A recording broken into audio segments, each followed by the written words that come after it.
Number one, the doing it comes before the fear goes away.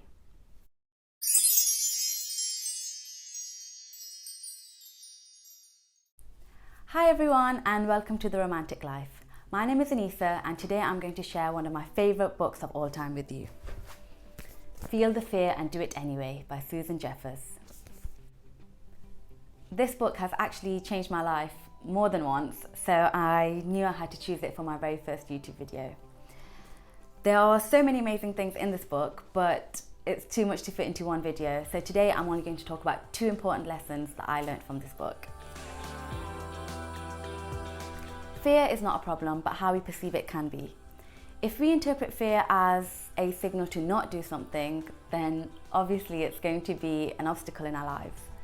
But if we interpret fear as a certainty of life, or even a positive emotion, then we can start living the life that we actually want. Number one, the doing it comes before the fear goes away. A lot of people live their lives by the when-then logic. They say to themselves, when I'm no longer afraid of this, then I will do it. So when I'm no longer afraid of moving to that city, then I will move. Or when I'm no longer afraid of having that important conversation, then I will have it. But the fear of doing something only goes away after we do it. And most likely, all of the fear won't go away. We'll probably just be a little less scared the next time we do it, even less scared the time after that, until one day that activity or action doesn't trigger fear in us anymore. And this applies to self-confidence and competencies as well. We tend to think that when we feel more capable at something, that's when we should do it.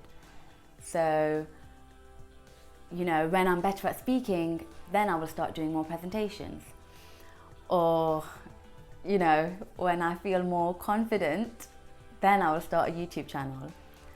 But actually, it's the very act of doing it, the mistakes that we make, the lessons that we learn from those mistakes, and then the improvements that we make from having learnt those lessons, that's what makes us feel more confident in our abilities. Confidence doesn't just materialize out of nowhere. We build our confidence by doing the things we want to do and improving along the way. Number two, if you're growing, you'll always feel fear. Now this might sound contradictory to the point I just mentioned, but it's not, so hear me out. Doing something only makes fear of that specific thing go away. But every time we go outside our comfort zone and try a new challenge, we'll feel scared again. For example, I love talking, but I'm terrified right now because speaking in front of a camera is outside of my comfort zone.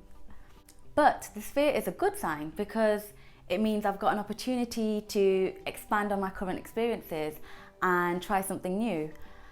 And I'm probably only scared because I care about it and want to do well, which is a good thing. So at this point, it's tempting to think, gosh, this sounds like so much effort and where I am is not actually too bad, so why don't I just avoid all of this facing the fear stuff? Well, for one thing, it means settling for a life that I'm not happy with, even if it is comfortable, instead of pursuing the life that I do want to live. But more than that, my life won't even be easier because of it, because, and this brings us on to point number three, pushing through fear is less scary than living with dread. Because even though making no changes and living with fear is the path of least resistance, it actually takes a lot more out of you. Yes, facing the fear is scary, but we're rewarded for it. We get a sense of achievement, we have greater confidence in ourselves, and we get excited about all the other things we want to do. But not facing a fear, even if in the moment it's easier, means living with regret. And in my experience, regret compounds with time until one day, carrying that regret is actually more painful than the fear of the thing that you wanted to do, which would have been fleeting anyway. So, not just for our present selves, but for our future selves too, it's more beneficial to feel the fear and do it anyway. Lesson 2. So now we know that fear isn't a problem and we're inspired to take action. We're ready, we're raring to go, but we don't know what step to take. We know we want to do something, but we don't want to make the wrong decision. This brings me on to the second lesson in the book. There's no such thing as a wrong decision. So a lot of people make decisions using something that Jeffers calls a no-win model. It usually looks something like this. And actually, if you're anything like me, it will be a comprehensive, colour-coded pros and cons list. And essentially, it's when we have an important decision to make, but we don't know which option to take, and we agonise over it and then regret the choice we made, if we even made one at all. So I'll just illustrate this model with an example. Say I've received a job offer and it's for a slightly different career, and now I don't know whether to take the new job or stay in my current one. My no-win model would look like this. Option A is to take the new job. There's loads of pros to this. It's exciting, it's a chance to learn different skills, maybe it's got more responsibility, and it's closer to home. But there are some cons too. It's a small company, so there's not as many perks to the job, and I don't know anyone there, and because it's a slightly new career, I don't actually know if I'll enjoy it or not. The second option is to stay at my current job. The pros of this is that I've already invested a lot of time in learning the relevant skills and I'm good at them. I've already got loads of friends at this job and I've been with them for a while, so maybe I'll get a promotion and a pay rise soon. The cons might be that I'm a bit unchallenged at work and I find it a bit boring. And maybe I'm also quite far from home, so I have a long commute. And now I'm so confused. What if I take the new job and I hate it and I regret choosing that one? Or what if I can't handle the responsibilities and I get fired? At least I know what to do in my current job. But what if I stay in my current job and I regret that too? And now I'm so terrified of making the wrong decision that I can't do anything.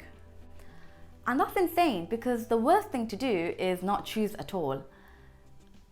I feel like a lot of us think that we're being sensible when we avoid making the wrong decision, but actually not choosing is a choice in itself.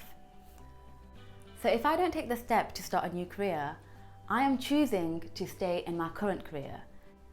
It's not just something that's happening to me, it's something that I'm choosing every single day. The other thing that people tend to do is make a decision, but then wonder if they made the right one. And I find that I tend to do this more if I'm having a bad day or I'm feeling low. At that point, the other choice seems like it would have been the better one. So the whole no-win model not only makes it difficult to make decisions, but also leaves us terrified of making any future decisions. We don't want to take control of our lives because we're scared that we'll do it wrong. The alternative is what Jeffers calls the no-lose model, where there isn't a wrong choice. No matter what we choose, we've made the right decision because either option is beneficial to us. So going back to the previous example, in the no-lose model, it would look like this. Option A of changing careers and starting a new job is the right choice because I get to have new experiences and learn new skills and meet new people. And if, for whatever reason, I don't enjoy it, then that's also a good thing because A, now I know what I don't like, which is a valuable thing to know about myself. In fact, it may be just as valuable as finding out what I do like. And B, I also know that I'm brave enough to take a chance and move on to something new. Option B of staying in my current job is also the right decision because now that I've made an active choice of staying, I'll know the reasons why I want to stay and appreciate them.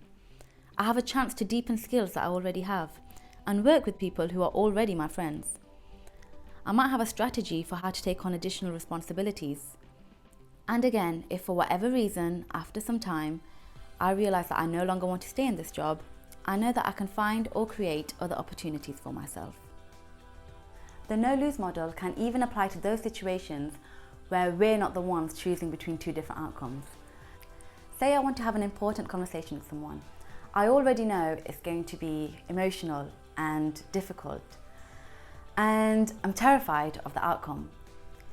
If it goes the way I hope, well, that's great. I've gained an authentic and stronger relationship. But even if the conversation doesn't have the outcome that I'd hoped for, I'm still rewarded.